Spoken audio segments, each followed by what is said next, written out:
The Lagos state government has welcomed 5 newborns in 3 state hospitals earlier today. The first child in the new year came into the world at 12:01 a.m., while a set of triplets were born at 12:07 a.m. at the Lagos State University Teaching Hospital, Ikeja. Our correspondent Theophilus Elama reports. For years, the Lagos state government has celebrated the first baby of the year. This tradition has become symbolic as the first state assignment to be embarked upon by the state government. This year, we are at the Etiosa Maternal and Child Center as we celebrate the first baby of 2023. The occasion was laced with dancing and rejoicing as the First Lady of Lagos State and other government officials arrived at the Etiosa Maternal and Child Center, where the first baby of the year was born. Staff and management of the hospital were also in joyous mood as the state government congratulated them for the good work towards the attainment of the theme's agenda. The ministry is committed to reduction of mother and child sickness and death. Our indices show year in, year out that we've been improving our survival and our well-being of our mothers and our children. The year 2022 was a trying time for Nigerians. Despite that, states like Lagos were able to attain this feat. It calls for a time to loosen up.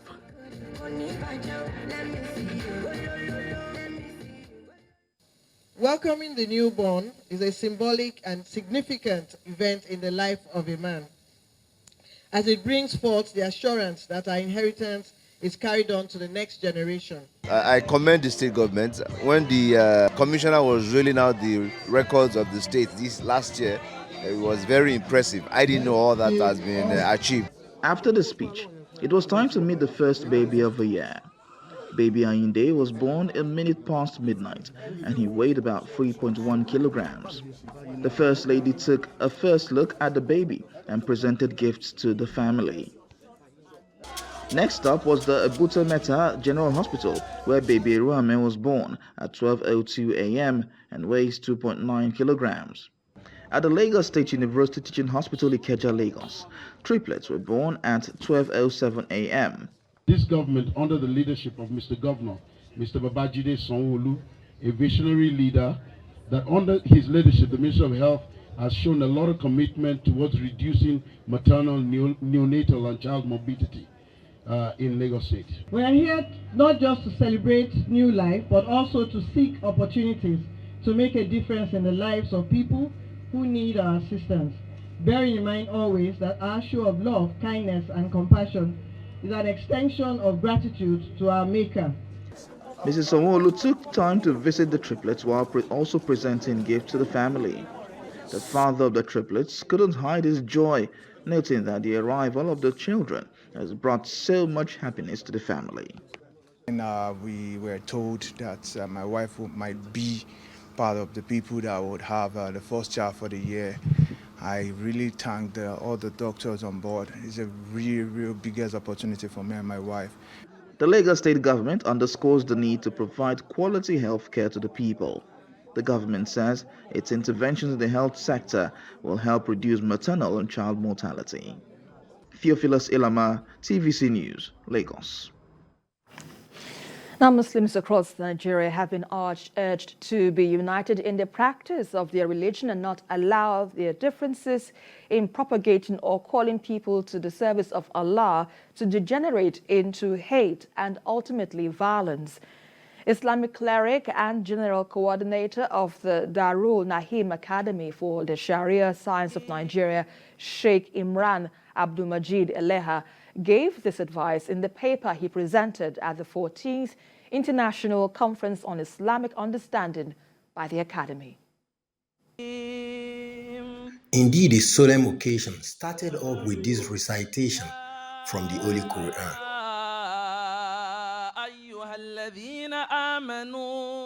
The purpose of the gathering, according to the General Coordinator of the 14th International Conference on Islamic Understanding, with the theme Understanding of Managing Differences in the Field of Islamic Dawah, Sheikh Abdulmajid Imran Eleha is to ensure that the recently observed differences between Islamic clerics does not lead to violence. The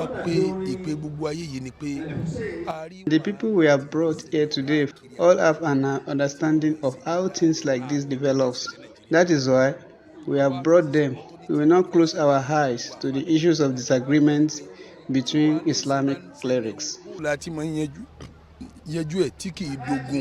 Other speakers, including the Minister of Religious Affairs in Mali, Dr. Mohamed Koni, Sheikh Abdulwahid Ansari from Saudi Arabia, and the Grand Mufti of California in the United States of America, who all spoke in Arabic, called on the Muslim Ummah in Nigeria, especially clerics, to steer clear of stirring unnecessary controversies in the propagation of Islam. For economic progress, it is a precondition for economic development, because without peace there can be no progress. The Lagos State Deputy Governor, Dr. Obafemi Hamzat, who was represented by the House of Reps candidate for Alimashaw Federal Constituency, Honorable Adele Abdulgani, said the state will continue to be at the forefront of the promotion of religious harmony. He urged all Islamic clerics to continue to preach religious harmony. That is essential to raise awareness to all society that the teachings of Islam disseminated are true, pure, and from a genuine source. The Asiwaju Adin of Oyo State, Alhaji Muti Oladejo, also known as Onimalu, urged all adherents to continue to be peaceful among themselves and with their neighbors. He also called on all Muslims to get involved in the process of choosing their leaders across all levels to ensure a better Nigeria. Kozim Kasali, TVC News, Lagos. Well, let's take it to Zamfara State now, where the governor, Bello Matawalle, has granted amnesty to 46 inmates, 7 different jail terms in the Gusau Medium Correctional Center. Among them are 11 convicts on death row and 2 non-indigents who have served in 3 different correctional facilities in the country. The governor premised his decision on the recommendations of the Zamfara State Advisory Council on the prerogative of mercy. Theophilus Darufai reports. The Zamfara State government has facilitated the release of some inmates as part of the state pardon to help reintegrate them into the society. There are 46 inmates serving different jail terms at the Gusau Medium Correctional Center. Among them are 11 inmates on death row and 2 non-indigents. This is in line with the provision of Section 212 of 1999 Constitution as amended. The Zamfara State Commissioner for Justice, Donedo Atahiru, says the decision follows the recommendation of the State Committee on the Prerogative of Mercy. The move, according to the government, is to extend a hand of love to the inmates who have repented. Mr. Donedo testified to the effect that the convicts have changed from their bad ways and have become good citizens. Though the development is coming less than 2 months to the general election, but authorities insist it is not politically motivated. We have 46 inmates that were convicted, 30 were serving different sentence of 20 years down to 6 months. We have 9 lifers. We have 11 inmates who are on death row. That's one Okoronko and one Okechukwu. They committed an offense of armed robbery 27 years ago. They started serving their jail time here. From here, they were transferred to Kaduna, from Kaduna to Umuahia. We saw their application that they have now embraced Jesus Christ, that they are good Christians. Based on that, we recommended to the government that he should kindly consider their case and pardon them, which he did. It is a consideration without fear or favor, without any political inclination. Some of the inmates who spent 18 years in detention say they learned trades while serving their jail terms, and that will help them settle down in the society. They promise not to go back to their old way of life, which led to their incarceration. I spent 18 years in this place, and I lost my both parents while here. I learned how to sew cap, and I am sure it will help me when I go back home. I know starting life afresh will be difficult, but I am committed to better life now than ever before.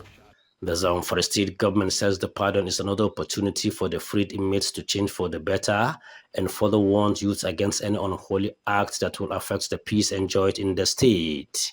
Theophilus Darufai, TVC News, Gusau.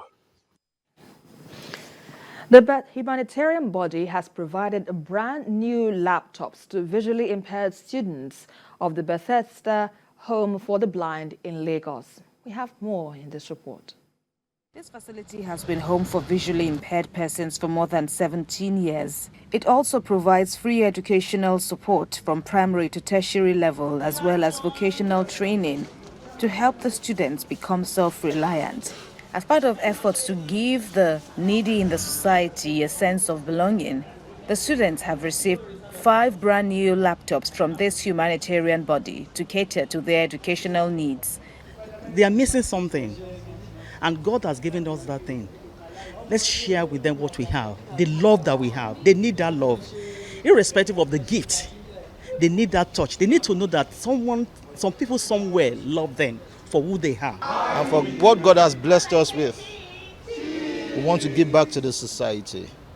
And that is why we are doing what we are doing today. Because all of us are just coming out from the COVID situation, and that's why we're doing this. Abimbola Ogungbe is now in her 3rd year studying guidance and counseling at the University of Ibadan. She has been living at the Bethesda Home for the Blind for about 10 years now and says the new computer will be very helpful for her studies. Me personally don't have a laptop. When I came back, I cried to our mom that I needed a laptop because when we are resuming 2nd semester, we're going to be I'm going to be going for my training. That's my teaching practice, and I need a laptop to forge ahead and to put down some of my materials. So this particular thing has really gone like a long way in my life, in my art. Computer have been one of the things that is making them to sometimes even to get carryover. Because without that computer, there's nothing a blind man can do in the school.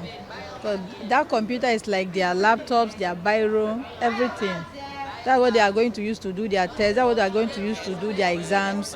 So when you don't have a computer, then you are not going to school. You can see those 5 people that came out, they didn't have any laptop. We have been borrowing laptop for them to complete this last exam they do. The beneficiaries show their appreciation for the precious gifts and company, but they also delight their audience with their impressive rendition of music. Kemi Foladeyemo, TVC News, Lagos.